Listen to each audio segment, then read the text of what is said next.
you for clicking on this video, my beautiful movie peep. Let me tell you some movie news. Some of the things we'll be diving into here today, guys, is we got the full trailer for Hard Eyes, the Valentine slasher movie. We got Sony, who made a whole bunch of announcements on movies based on their video games, as well as Matt Reeves finally answering us point blank, is Robert Pattinson joining the DCU? Oh, we're going to be diving into that and so much more, but I'm going to need you guys to hit that like button, subscribe, hit that subscribe button, start the new year right with a nice channel. Or a decent, it's an okay channel. Just do it, please. And if you just did it after that, I thank you. But all right, kicking things off today, we got the full-length trailer for a new Sony horror movie entitled Hard Eyes. It tells the story of a serial killer that shows up every year on Valentine's Day and hunts down any couples it comes across. We got the teaser trailer a couple of months back, giving us a bit of a vibe of the movie, but now we got a full feel of it, and oh, this looks right up my alley. Thank you. A big studio slasher movie with a mass killer that actually has a somewhat unique design and isn't just some random black hoodie and a random mask. He's still looking like he's dressed in all black, possibly with a hoodie, but the mask glows and it's got hard eyes and fits the theme. I'm digging it. The other thing that excites me about this movie is it's going to be rated R, so it's not a watered down basic little horror movie that they're trying to just sell to you early on in the year, like what happens a lot of times. It's going to be very bloody. The style and look of it is also giving that grungy, gritty slasher look I love. It does just suck that this is a movie that is also being made by Spyglass, who infamously fired Melissa Barrera wrongly from the Scream franchise. But man, why does a controversial studio have to be the ones delivering the slasher movies I'm actually enjoying these past couple of years, okay? They brought back Ghostface,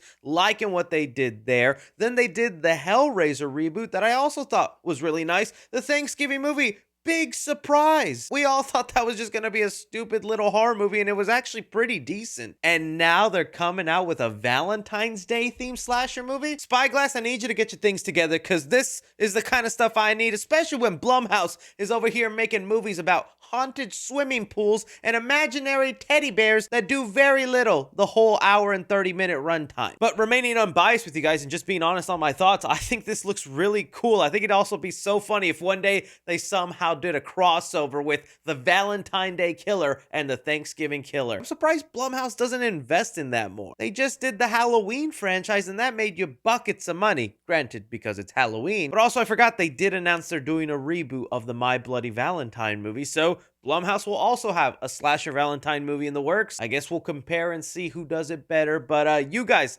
looking at Hard Eyes, is this a movie you're going to want to check out? How are you feeling on The Mask? I've seen some people say it's stupid. It does look cool. I'm on the side it looks cool, but I get if you don't like it. Next up, I wanted to bring up this random movie news story that just ended up making me laugh. Just a few days ago, Will Smith took to his social media to post a very cryptic message. The message read, in 1997, the Wachowskis offered Will Smith the role of Neo in The Matrix. Smith turned it down. He chose Wild Wild West, believing it would be a better fit for him at the time. But the question remains, what would The Matrix have been like with Will Smith as Neo? Wake up, Will. And for a good hot minute, the internet went wild. The internet went crazy. We know it was announced just a few months back that there would actually be a Matrix reboot with director Drew Goddard. And we're like, oh God, it's actually happening. This is their route. They're going to redo the movie with actually Will Smith as Neo this time. And for a second, I was like, you know, I'm not the biggest Matrix fan. Was not a big fan of the last movie for sure. I still like Will Smith and I'm willing to see him in any project. And him in The Matrix, okay, I'm willing to give that a shot. But then articles started popping up that Will Smith won't star in the next Matrix movie despite cryptic teaser posts. And it made us all go like, what the heck is going, what was this about? It's a dang Super Bowl ad. Allegedly. It could end up being a number of things. Some people are theorizing maybe he's making music in related to The Matrix and he'll play Neo in a music video. But really in a couple of weeks with the Super Bowl coming out, it's looking like that's gonna be the case. And dude, what the heck? I actually got kind of curious to see what The Matrix would be like with Will Smith. But I guess it'll be funny to see Will Smith be Neo in a Super Bowl ad. This also is a good time to remind people that Super Bowl time is the time where we get a whole bunch of trailers and teasers, sometimes first looks to a lot of big movies releasing in 2025. I will for sure be doing a video on probably what movies we can expect to get trailers, but also we got to keep a lookout for things like this that are just fake promises and probably end up being Dorito commercials. So tossing it off to you guys, what do you think the product will be at the Super Bowl with this Matrix Will Smith commercial, and what movies are you most hoping for get some sort of Super Bowl ad come this Super Bowl time? Moving on here, Sony had a big presentation at this year's CES. This is usually kind of like a technology convention where a lot of the big companies come together and show off some tech that they have coming up. And well, Sony was there to reveal everything that they're doing in their company, from their electric vehicles to their entertainment systems. And well, they did dedicate a section to their movie division with Sony Pictures, where they gave us updates on some movies coming out. So for one, we know the Until Dawn movie is happening. Sony gave us some clarity involved with that because fans of that have been wondering, how are they possibly going to translate that into a movie when that game is very much based on your decisions and what the character does, and there's a lot of different outcomes. Plus, for the people that already know the story of the game, is there really any interest in seeing it play out in a movie? Well, here you go. They said here that the movie is going to be full of fresh characters and victims in a brand new story loaded with twists. So whether you're a longtime fan or discovering it for the first time, get ready for Until Dawn like you've never seen it before. And it's okay, that's kind of interesting. They also clarified that it's set in the same universe as the video game, so it looks like that story has happened. And now we're seeing a whole brand new one very similar go down. To me, the main thing that got me excited for this movie is director David F. Sandberg. He did the Shazam movies, but he also did the best Annabelle movie, Annabelle Creation. And I did enjoy his movie Lights Out, and I think he's a talented horror director, so he'll probably do something good here. But moving on from there, they went on to video games that will now get the live action adaptation, and the first one they announced was a Horizon Zero Dawn movie. Now, if you're not familiar with this video game, let me give you a quick synopsis. It says here, in a primitive tribal world where strange, monstrous, animalistic machines roam the wilderness, a brave young female warrior goes on a quest to learn the truth about her mysterious origin and the state the world is in. Now, I am a PlayStation guy, and I try to familiarize myself with as many properties, but this is one video game I've never played, but I always see it around. There's tons of remasters, spin-offs, sequels, even a Lego version. And when doing more research so I could tell you guys about it in this video, I found out a lot of people in the video game community consider this video game title like a studio plant. And for those of you who don't know, that phrase is reserved for something when a studio tries to push a property on you and make it bigger than it actually is. There's a lot of people who think this game is good, it's fine, but to have these many sequels, spin-offs, Lego editions, and now a movie announced, it's like someone is pushing so hard for this to be a thing when it's not as big as they're making it out to be. And so I thought that was funny that there was a lot of people sharing that sentiment with this announcement, but also looking at some of the footage and gameplay of this world, I could easily see how this turns into a movie. Looks like it would be a very expensive movie. Gives me somewhat vibes of like Avatar in the world of Pandora, but with, you know, robotic creatures instead of living ones. We also just saw how that turned out with Borderlands, you know. Borderlands was basically a Guardians of the Galaxy ripoff, and it was one of the worst movies of last year. We'll see how this one turns out, but my video game fans, are you happy this one is getting the live action adaptation? And if you are familiar with this video game, do you think of it as a studio plan? The next video game that got announced to be making a movie along with Sony Pictures is Helldivers. Now, this is a game that within the last few years got very popular. There's not really a story to this game. You're more dropped on a planet where there's these bugs, cyborgs, and you just have to try and survive as long as you can with a group of people. If I had to compare it to anything, it's a lot like the movie Starship Troopers, which is a film I really enjoy. And so for that reason alone, I'm kind of down to see what this movie could look like. Because of the very limited plot, they have a lot more potential to do something fun. So this was a pleasant announcement in my opinion. I know there's a lot of people though going,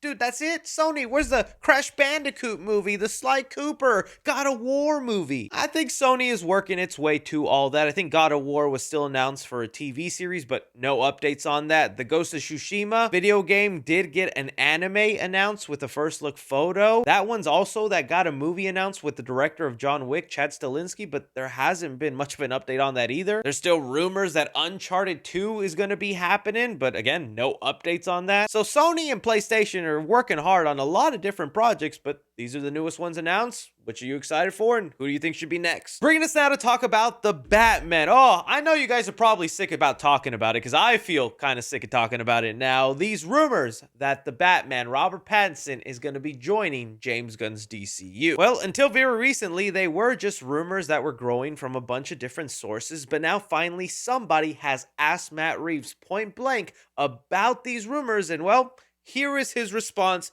You tell me what you think he means. And last thing for you, I spoke to James Gunn recently, and I asked him, obviously he talked about, letting you do your Reeves verse on its own. And I did ask him, have you contemplated recently integrating Rob into the DCU? And he said, they've talked about it because you talk about everything. Sure, yeah. What's your attitude about that at this point? I mean, it really comes down to whether or not it makes sense. And, I think what's been great is there was really a kind of a story that I wanted to tell, we're calling the Epic Crime Saga and all of that, which is the thrust of what we wanted to do. And it's been important to me to be able to play that out. And, James and Peter have been really, really great about that, and they're letting us do that. And, what the future brings, I can't really tell you. I have no idea right now, except that my head is down now about getting the Batman Part 2 shooting and to make it something really, really special, which, of course, is the most important thing. And if they decide, we really want Rob to be our DCU Batman? I don't know. Well, we'll have to see where that goes. Fair enough. Now, I asked you very specifically for you to interpret what you think he means by that, because this interview online has basically become the equivalent of the blue and black or gold and white dress that went viral online, where some people look at it and interpret a completely different thing. When I saw this interview and I heard Matt Reeves talk about what he thinks about Robert Pattinson joining the DCU, to me, the reality of Robert Pattinson actually joining the DCU grew so much more. The reason I say that is because why is Matt Reeves saying things like, I don't know, I can't tell you, we'll see what the future holds, if it was never going to happen? That, to me, makes it sound like there is serious conversations then about the Batman joining the DCU. But there are some people that hear this interview and go, Matt Reeves is just politely saying no. He's saying it's obviously not happening. I really have no idea how some people are interpreting that as a direct no, because there's a polite way to say, nah, James Gunn is doing his own thing. They've got great things. In fact, I'm producing the Clayface movie with DCU, and I got my universe over here. That's how we're doing it.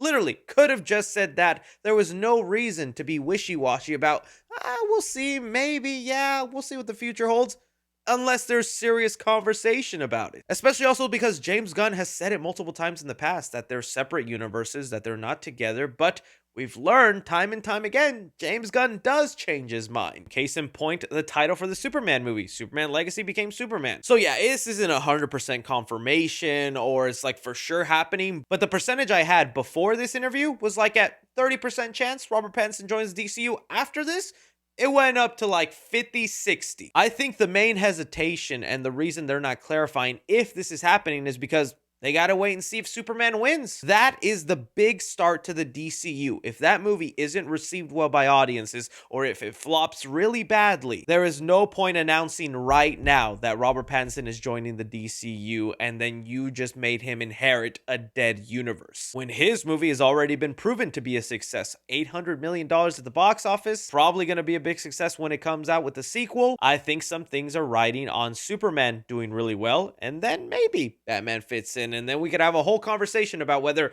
it would make sense, it wouldn't make sense. But again, Matt Reeves saying flat out, I don't know, I can't tell you what the future holds. Why would he say that when that same studio already announced Batman Brave and the Bold? Wouldn't he just respond with, no, I got my Batman movie and they're making Batman Brave and the Bold? Why say I don't know or I can't tell you? I do also want to add on to that because I don't want to get too carried away with a lot of stuff. I still think part of the big reason for the delay of the Batman is personal issues with Matt Reeves. There was a separate interview at the Golden Globes that he had where he talked about Colin Farrell, who plays the Penguin, being very supportive in his life, where he's had some struggles going on. Give us some insight into working with the wonderful Colin Farrell.